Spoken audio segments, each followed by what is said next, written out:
Estamos em épocas de choro, estamos em épocas de prantos. Antes de qualquer consideração, quero me solidarizar com as famílias que choram. Minha solidariedade e condolências com as famílias dos heróis policiais mortos e feridos. Meu respeito e continência a esses que dão suas vidas pelas nossas vidas.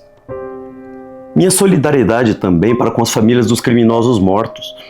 A maioria dessas famílias não tem culpa das escolhas dos seus familiares, mas são obrigados à dor do mesmo jeito ao vê-los partir desonrosamente. Meus sentimentos aos que não são culpados. Agora falo sobre quando o silêncio grita. O Rio está em guerra e o Brasil talvez esteja em negação. As manhãs do Rio já não têm o mesmo som.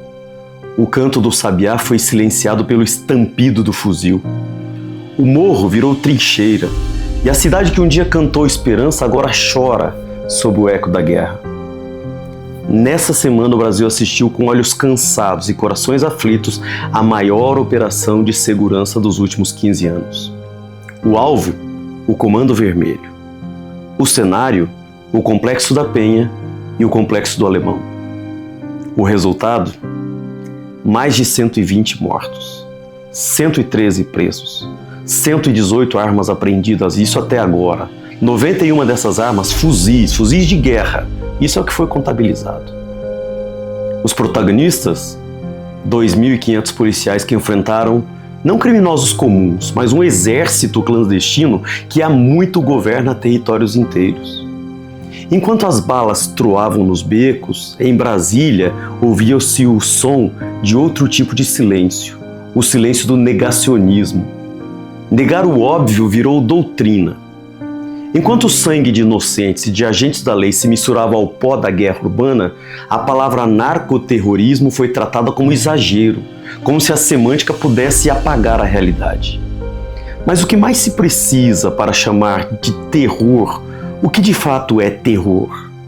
Quando uma facção domina territórios, impõe toque de recolher, controla rotas, intimida o Estado, mata agentes públicos, isso já ultrapassou o limite do crime, é guerra.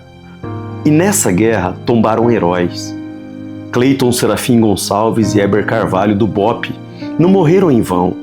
Morreram defendendo a pátria em sua forma mais concreta, o direito do cidadão de sair de casa e voltar vivo. Morreram porque acreditaram que ainda valia a pena lutar pelo Rio e pelo Brasil. Morreram porque enquanto alguns se calam em gabinetes, eles escolheram falar com o som da coragem.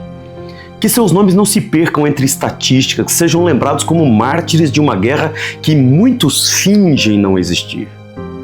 O governador Cláudio Castro chamou a operação de um sucesso, e de fato foi, não por conta do número de mortos, mas porque foi o Estado dizendo: aqui quem manda não é o crime.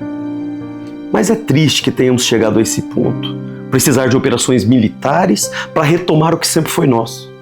O que falhou antes? Faltou o governo federal reconhecer o óbvio, faltou política pública contínua, investimento em inteligência. Sobrou o discurso ideológico que tenta humanizar quem desumaniza, que protege quem ameaça e que criminaliza quem protege. Há algo profundamente imoral em um país onde policiais são julgados por agir e criminosos são desculpados por existir. Algo doente em uma nação que inverte papéis, que defende bandidos e despreza heróis. E há algo espiritualmente trágico quando o bem precisa se justificar diante do mal. O Rio hoje é metáfora do Brasil. Um país dividido entre os que enfrentam a violência e os que a negam.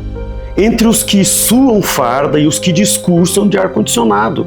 Entre os que sangram e os que filosofam sobre direitos humanos sem enxergar os direitos humanos das vítimas. O profeta Isaías clamou: ai dos que chamam o mal de bem e ao bem de mal, que fazem da escuridão luz e da luz escuridão. Ai deles! Isso é maldição. É exatamente isso que vivemos, um país onde a inversão moral tenta se travestir de compaixão. Mas o povo de bem não pode calar. O pastor deve orar, o cidadão deve cobrar e o Estado deve agir. A igreja deve abraçar os que sofrem, mas também deve erguer a voz em favor da verdade. Enquanto houver meninos cooptados pelo tráfico, Mães sem filhos, policiais enterrados com honras discretas e governantes que negam que todos veem, a nossa missão é não nos acostumarmos, porque quem se acostuma com o mal torna-se cúmplice do mal. E assim, entre fumaça e oração, o Rio continua heróico, ferido, mas não vencido. E o Brasil, que assiste de longe, precisa decidir: vai continuar negando a guerra ou vai finalmente escolher de que lado está? Que Deus nos dê sabedoria. Deus abençoe a todos.